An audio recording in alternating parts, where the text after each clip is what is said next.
Okay, last class we had discussed about Ethernet.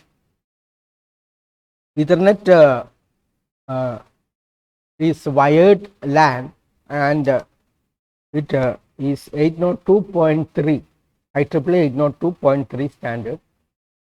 Ethernet follows CSMA CD. Now the wireless LAN is 802.11. It follows CSMA CA. So the difference between wired and wireless. This is a Ethernet LAN. You have a connection.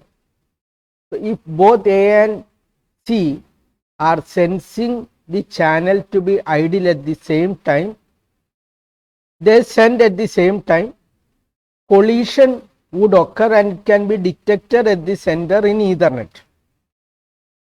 In Ethernet, collision can be detected. Whereas in wireless LAN, normally we have half duplex radios. So while we are transmitting, we may not have the receiver. So we have half duplex radio because the signals get attenuated very much in wireless media. It is not a guided media. Difficult to detect collision at the center. So in a wireless network, much of the send energy is lost in transmission. That is the nature of wireless media. The received signal has very little energy. Therefore, a collision may add only 5 to 10% additional energy. This is not useful for effective collision detection. So, collision detection is not practical in wireless LAN. So, 802.11 wireless Wi-Fi or wireless fidelity as it is called. This is the standard name and it has many variants A, B, G, E, N, P, etc. The frequency could be different, the physical layer technologies could be different. So accordingly there could be very variations. However, the essential operation we will discuss. So the basic MAC protocol, media access control, is carrier sends multiple access collision avoidance. You could have many variants: direct sequence spectrum, frequency hopping, infrared, orthogonal, OFDM, vehicular network, QoS enhancement, data rate enhancement, all these could be there. QoS is quality of service. Essentially, the wireless LAN has stations which are this shows wireless LAN stations, which is an ad hoc network. This is called a basic service set. This is also a basic service set. However, it has an access point. All the stations can communicate with the access point.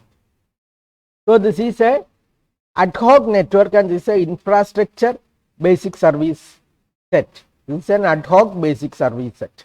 So these are the two types of basic service sets in Wi-Fi. Now a BSS without an AP is called ad hoc network access point.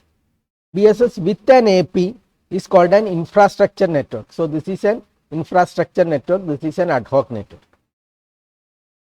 Now this is a BSS with an AP, this is another BSS with an AP, this is another BSS with an AP, and these can be wired. This is a distribution system, can be wired.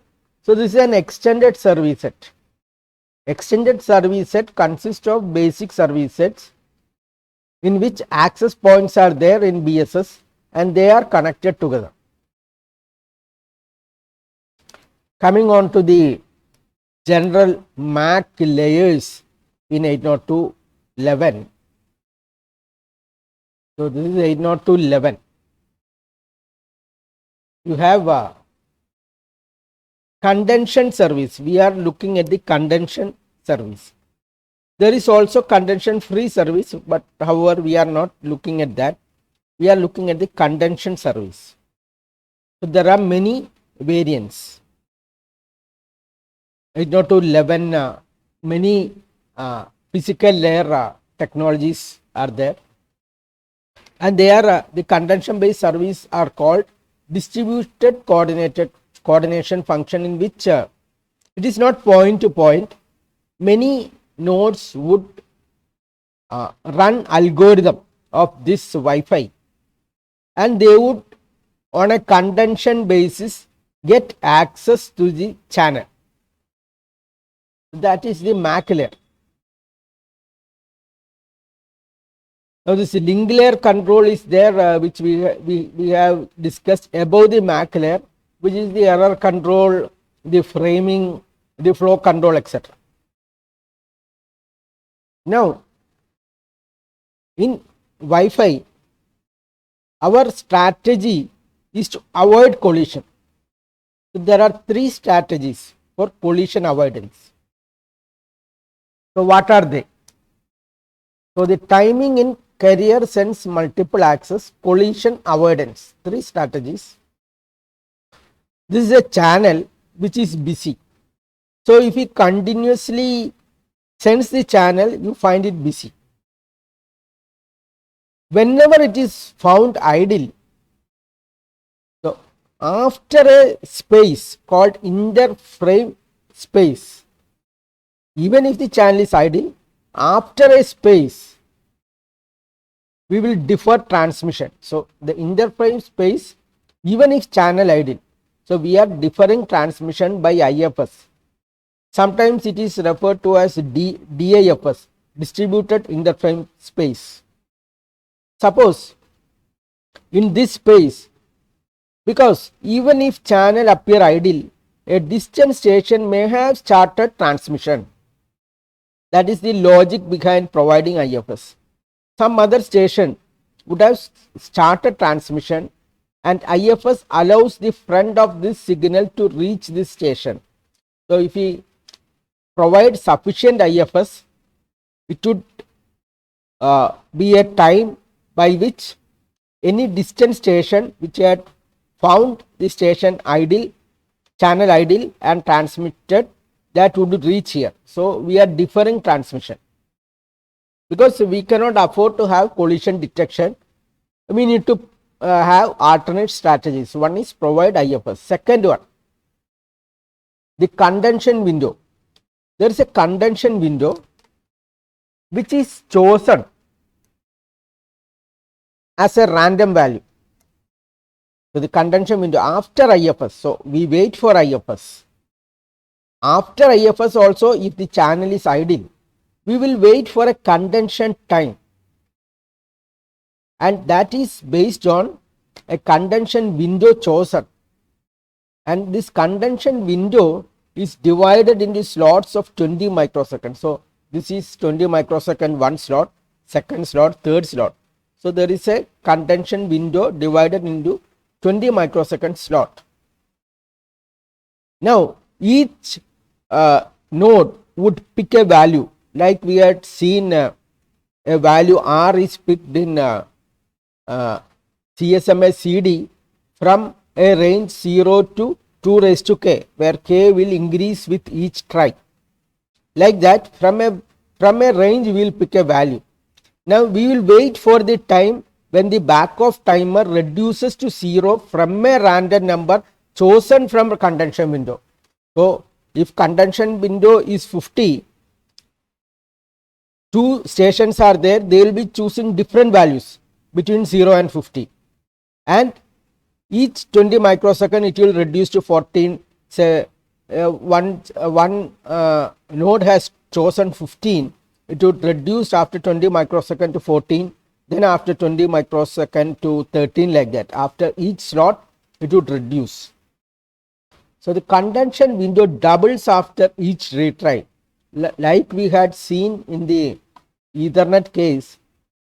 The contention window will double after each retry, and after some time we will drop the attempts after k is 15 in CSMA CD. So like that, we have a contention window, and this will double after each retry. Retry occurs when it is not successful. So after each slot sends channel, if channel busy, it stops timer. So we will see in the next slide how it is done. Also, we use ACK and timer. Acknowledgement is used and timers are used. So these are the collision avoidance strategies. First, you sense the channel. Even if it is idle, you wait for interframe space. After that, choose a value from the contention window. Wait until contention window value reduces to 0. Okay. And in between, there is one more process I will explain in the next slide. So, two nodes 1 and 2. Node 1 B1, back of time 1 chosen by node 1 is 25. So contention window size is 31. Say out of from 2 raised to 5 is 32, 0 to 31. It has chosen from that window 25. That value is chosen after IFS. So these both nodes wants to transmit data. Both waits for IFS after channel is found idle, and node 2 it is choosing randomly another value which is 20. Okay, so it is choosing a value 20. Now what happens is that both nodes will decrement the value. This will decrement to 24, this will decrement to 19, and this will decrement to 23, this will decrement to 18, and after 20 slots these values are chosen randomly from a window by the two nodes after the IFS. Whenever it reaches 0, this node gets access to channel and it will start data transmission. Okay, so this node succeeded in grabbing the channel, and the other node, if after every contention slot it will sense the channel, and at this point it will find that this channel is busy because this node contention value has reduced to 0 and data transmission has started. So now when the channel is busy, it will freeze its value at 20. ഇത് 20 വരെ എണ്ണിയപ്പോഴാണ് ഇത് transmit ചെയ്യാൻ തുടങ്ങി. ഇനി ഇത് 5 കൂടി എണ്ണാനുണ്ട്, but it will keep on waiting. So this 5 it will not reduce now. After the transmission of this node is over, channel would become idle. Then remaining 5, from 5 it will reduce. When it is 0, it will start transmission. So this node will start transmission when its value reaches 0. Here both nodes are reducing their count. This node count has reached 0, it gets the channel. When the channel is busy, this will freeze its value at 5, and when the channel becomes idle after the transmission of data of this node, this will decrement from 5 onwards. When it reaches 0, it will start transmission, and this node is getting another data from the higher layer. It has chosen a window size of 15, a random value. Now here both are idle. This can decrement the channel because this is also decrementing. This can also decrement by 5. By that time it reaches 10. This would have reached from 5 to 0 and it will take the channel, and now the channel is busy. Now it will not decrement, it will wait, and again after this point this data transmission is over, channel becomes idle, and this node 2 will decrement remaining from 10 to 0, and this will grab the channel. So this is the example of back off. So after each slot sends channel. If channel busy, it stops timer. That is what is written here. ഓരോ slot കഴിഞ്ഞ് sense ചെയ്തിട്ട് idle ആണെങ്കിൽ കുഴപ്പമില്ല, decrement ചെയ്ത് ഇരുന്നോളാം. BC ആയി കഴിയുമ്പോൾ it will stop the timer. So this is the basic CSMA CA principle, collision avoidance strategies. So in CSMA CA, if station finds the channel busy, it does not restart the timer of the contention window. It stops the timer and restarts it when the channel becomes idle. That is what is happening here. It will stop here and again restart it when the channel. അപ്പോൾ ഇവിടെ timer run ചെയ്യണം. ഇത് decrement ചെയ്യുമ്പോൾ ഇവിടെ timer freeze ചെയ്തു, പിന്നെ ഇവിടെ നിന്ന് വീണ്ടും ടൈമർ റീസ്റ്റാർട്ട് ചെയ്യും. And this is the flow diagram of CSMA CA. So we are starting here, value of K is there. Like in CSMA CD, we will fix a value of K for how many number of attempts we will do this, keep on doing this. First it is 0. Is it idle? If the channel is idle, okay. If channel is idle, if it is not idle, we will keep on sensing. If it is not idle, we will keep on sensing. Not idle, keep on sensing. When idle, when found idle, wait IFS time. So you wait for a duration, IFS time. Then okay, after that also idle, if it is busy, we cannot proceed. After IFS, if the channel is idle, choose a random number between 0 and 2 raised to k minus 1. So R is chosen. That is the contention window, and this contention window will increase with each retry because k will increase. Now wait R slots. So R is 25 here, R is 20. Wait R slots and send frame. When it reaches 0, you send frame. After R slot, after each slot, if idle, continue. If busy, halt and continue when idle. That is what is written here. If idle, you decrement. If busy, you stop here and then decrement when it becomes idle. And send frame. After sending frame, you wait. This is sending of frame. You wait for some time for ACK. ACK received, okay, success. ACK not received, increment K by 1, do the same process. ACK received, when K is 2, okay, success, or else K is 3 and do until K is 15. When K is 16, you abort. So you keep on doing 15 times. So this value can be set. So this is the flow diagram for CSMA CA. Channel sends before and after IFS. Channel sends during contention time. During contention time, channel is sensed. And busy ayal out of freeze cheyyanam. For each time slot of contention window, channel is sensed. If found idle, timer continues. Idle ആണെങ്കിൽ മാത്രം timer കുറഞ്ഞുകൊണ്ടിരിക്കും. If found busy, timer stopped and continues after channel becomes idle again. So these are the collision avoidance strategies in CSMA CA.